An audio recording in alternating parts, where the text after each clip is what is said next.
So today is day 527 of the COVID invasion. Well, not actually, but it seems like that. And I've noticed that it's sometimes even tough to tell what day it is. I think today is Tuesday, but it could be Friday. Naomi asked me a question this morning. She said, "Hey, what do you have going on?" Well, let me check my calendar. I got a whole lot of nothing and staying at home. So, yeah, that's exciting. But there are lots of questions that come up during this time. Like, when am I going to get a haircut? What's up with the Tiger King? And the question, where is God in all of this that's going on? And there's one really good answer to that. What is it? Well, we're going to talk about that today. We're going to see in the book of Ruth how they answered it then and how we should answer this now. So some background, as you're turning to the book of Ruth, chapter 3, we're introduced at the very beginning to a woman named Naomi. And it started badly for her from the very beginning, where there was a famine in the land. They didn't have food, so they moved to another country. Her husband, two sons. While there, two sons get married, but husband and both sons died.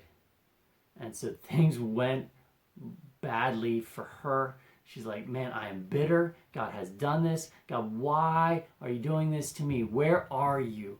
And amongst all the hurt, the pain, the difficulties, God, what is going on? And God, as we saw last week, God begins to answer that question. He was at work at the right time. They come back for the barley harvest. Also, the right person was given to Naomi and her daughter-in-law, her daughter-in-law Ruth. And just so happens that Ruth shows up at the very right field, Boaz's field. So what they couldn't see clearly, we can see clearly. What they couldn't see clearly, God could definitely see clearly. He was at work for their good and his glory. As we continue in the story, we're gonna pick it up in chapter 2, the very last verse in chapter 2, and where we had left Naomi was in the field. She was in Boaz's field picking barley. Now we'll see here, chapter 2, verse 23, what's going on. So Ruth worked alongside the women in Boaz's fields, gathered grain with them until the end of the barley harvest. She then continued working with them through the wheat harvest in early summer, all the while she lived with her mother-in-law. Ruth worked in the fields during the barley harvest. Once that was over, hey, it's wheat harvest time. So she stayed in Boaz's fields during the barley harvest, then in the wheat harvest. And that allowed a few things to happen. One, allowed her to have food to eat. Her and Naomi provided for her. It also allowed Ruth and Boaz to spend some time together. Interesting. I wonder what's going to happen next. Chapter 3, verse 1. One day Naomi said to Ruth, "My daughter, it's time that I found a permanent home for you so that you will be provided for." So Naomi speaks up to Ruth and says, "Listen, it's time for you to get a husband, and I know the perfect guy for you." Who in the world might that be? Verse 2. "Boaz is a close relative of ours. He's been very kind by letting you gather grain with his young women. Tonight he'll be winnowing barley at the threshing floor." So Boaz is the guy. Naomi is playing a little matchmaker. You two would make the perfect couple. He's so kind and generous. I can hear wedding bells now. And so she has a plan. Let's read 2 through 4. "Boaz is a close relative of ours. He's been very kind by letting you gather grain among the young women." All right, here's the plan. Tonight, you will be winnowing barley at the threshing floor. Now do as I tell you. Take a bath, put on your perfume, and dress in your nicest clothes. Then go to the threshing floor, But don't let Boaz see you until he has finished eating and drinking. Be sure to notice where he lies down. Then go, uncover his feet, lie down there, and he will tell you what to do. So here's the plan to kind of put this thing into motion. And it's an interesting plan to get a husband. Ladies, I would not try this at home. I mean, there are a few steps here that are good. She said, hey, first of all, you need to go take a shower and put on some perfume. And really, you read between the lines there and say, you stink. All right, you've been working in the fields a lot. You're not putting on deodorant. I mean, it's not a good combination. It's not going to work out well. And then she goes beyond that and says, you need to dress up nicely. Maybe put on some lipstick, some high heels, that nice dress that you've been having. Just make sure that you smell good, you're dressed right. Go down to his work and surprise him. So, okay, this is going well. And then it begins to take a turn. Things get a little strange. Hey, notice where he's lying down. He goes to sleep. Go uncover his feet and then lie down there. I mean, again, don't advise that. It's a little weird. Some strange things are happening here. But this is really about the kinsman redeemer law that we talked about last week, where God had provided a way for widows without children to be taken care of, and that's through the kinsman redeemer. It was a close relative who had the ability to help, could be called upon to actually step into that void, to say, hey, I am going to take care of you. And it was his responsibility, once it called upon, to step up and to marry the widow, take care of her. And in the law, the widow could go to the city gate in front of everyone and call out this guy, call out the kinsman redeemer to say, hey, it's time for this guy to step up and take on this responsibility. But that's not the advice that we see here. Naomi's advice to Ruth is to do this quietly, not in front of everybody. Maybe that's to kind of spare feelings, like if there's some rejection or things aren't going well, then we can call it off, and it's not that big of a deal, big to do in front of everybody. So why the feet thing? Why go down and like, hey, let's do it? I have no idea. I really don't. Looked into that. Maybe it was a custom at that time. Fortunately, it's not a custom now. So yeah, definitely don't advise that. So this is the advice that Naomi gives to Ruth. And I can imagine Ruth's reaction. Wait, what? You want me to do what? No. Thanks, but I'm out. Here's Ruth's reaction to Naomi's encouragement. Verse 5 and 6. I will do everything you say, Ruth replied. So she went down to the threshing floor that night and followed the instructions of her mother-in-law. She's like, okay, I'm in. I'll do what you think I should do. And this really speaks to the relationship that Naomi and Ruth had built. Their relationship was rock solid. And Ruth does this because Ruth knows that Naomi has her back. And Naomi knows that Ruth has her back. And so she simply does what she's encouraged to do. Let's see how this works out, verses 7 through 9. After Boaz had finished eating and drinking, he was in good spirits. He lay down at the far end of the pile of grain and went to sleep. Then Ruth came quietly, uncovered his feet, and lay down. Around midnight, Boaz suddenly woke up and turned over. He was surprised to find a woman lying at his feet. Who are you? He asked. I'm your servant Ruth. Spread the corner of your covering over me, for you are my family redeemer. And so Boaz, just as Naomi said, Boaz, had that big celebration. He's in good spirits. He lies down, goes to sleep. And in that time, Ruth tiptoed over to where he was, uncovered his feet, and laid down. Now, I can imagine that Ruth's mind was racing. Like, what am I doing here? How crazy is this? Should I go to sleep? What happens if he kicks me in the middle of the night? What if his feet stink? Again, questions there. And we see in the story that in the middle of the night, Boaz does wake up. And he's like, whoa, hey, what's going on here? He finds a woman laying at his feet. And he's like, who are you? And so Ruth reveals herself. Say, hey, I'm Ruth.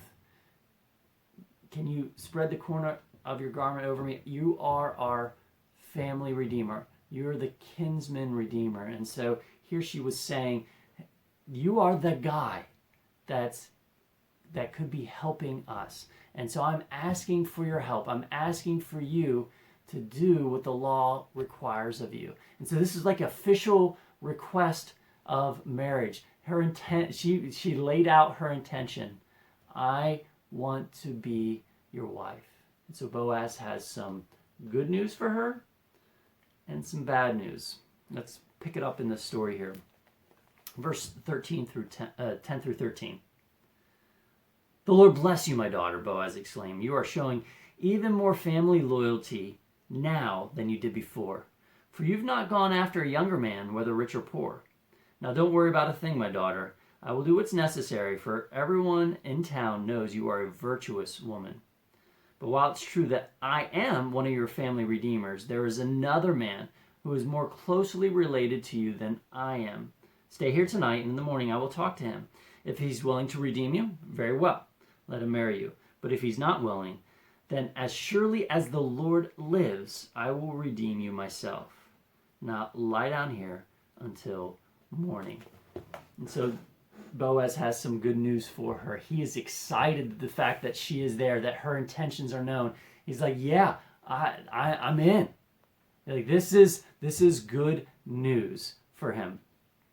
And he talks here about her being loyal to the family, and you've not gone after younger men, and everybody knows you're a virtuous woman. He seems to say, like, wow, she's out of my league, and I get that. I married a woman out of my league. Smart, funny, beautiful, smart and intelligent are the same thing. Godly. So I'm even amazed that she chose to be with me. And even at that time, I couldn't grow a mustache. I mean, I didn't have a whole lot going for me.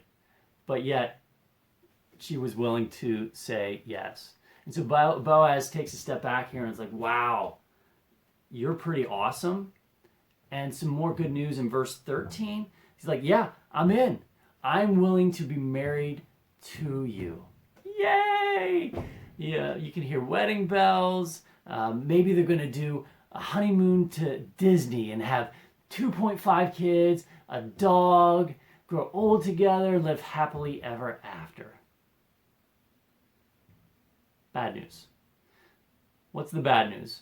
Well, the bad news is that yes, Boaz is a family redeemer, a kinsman redeemer, but there's another dude who's a closer relative. Boaz is kind of one step away from that. He's like the second in line. And so this guy has the privilege and the responsibility to step up as the family redeemer. And this is the first time that we hear about him. Whoa, plot twist. What's going to happen? So let's read the rest of the chapter. Verse 14 through 18. So Ruth lay at Boaz's feet until the morning. She got up before it was light enough for people to recognize each other. For Boaz had said that no one must know that a woman was here at the threshing floor. Then Boaz said to her, bring your cloak, spread it out. He measured 6 scoops of barley into the cloak, placed it on her back. Then he returned to the town. When Ruth went back to her mother-in-law, Naomi asked, what happened, my daughter? Ruth told Naomi everything Boaz had done for her. She added, he gave me these 6 scoops of barley and said, don't go back to your mother-in-law empty-handed. Then Naomi said to her, Just be patient, my daughter. Until we hear what happens, the man won't rest until he has settled things today. Ruth lays there. They get up. Boaz says, hey, I'm going to figure this stuff out. Here's some grain to take back to Naomi. They get back. They talk about what things are happening. And Naomi assures Ruth, he will not rest. He is going to see this thing through to the end. We will have an answer very soon. What happens? Dun, dun, dun. We'll talk about it next week. And there is another plot twist that people just don't see coming. It gets good. So tune in next week for that. Let's finish up. The question that we've been dealing with up and even today, the last 2 weeks, is where is God? Where is God? Well, where are his people? And so a good answer to the question, where is God, is to look for his people. God's people represent him in this world. They're the ones that do good. They're the ones who bring light into dark places. They're the ones who encourage. God is at work through his people. And so if Naomi asks the question, where is God? The short answer, the simple answer to that is, look at Ruth. God had not abandoned Naomi. He gave her Ruth. Well, if Ruth asked the question, where is God? The short answer to that, well, look at Boaz. God had not abandoned Ruth. He gave her Boaz. God was at work through his people. So where is God during this COVID season? He's at work through his people. You see, we are the hands and feet of Jesus in this world. We're the ones to bring joy, to comfort, to help in times of need. The people around us shouldn't wonder where is God, because we are near. We are the answer to people's prayers. We're the ones who step into those places because we are God's representatives here and now. So you and I have the invitation from God to join in what he's doing, to be a part of something bigger and better. This is an adventure you don't want to miss out on. We have the opportunity to make a difference in people's lives. And so I would encourage you to do that, to view your life, to pour out your life for others, for God's glory, because we are the people that step into those places. We reveal God to people. He is at work, and he's at work through us. So make a difference in this world for your own good and for God's glory. Let me pray for you. Father, once again, we're grateful to dig into the text, to see you better through people. And Lord, I know that life can be tough, but I'm so thankful for the people that you've provided in my life and the ups and downs to step in and to reveal you better, to know that you're near, that you haven't abandoned. Lord, help us to be that for others, to do your will here, to shine light in dark places, to be the answer to people's prayers. And so we look to you to have your way for your glory in Jesus' name. Amen.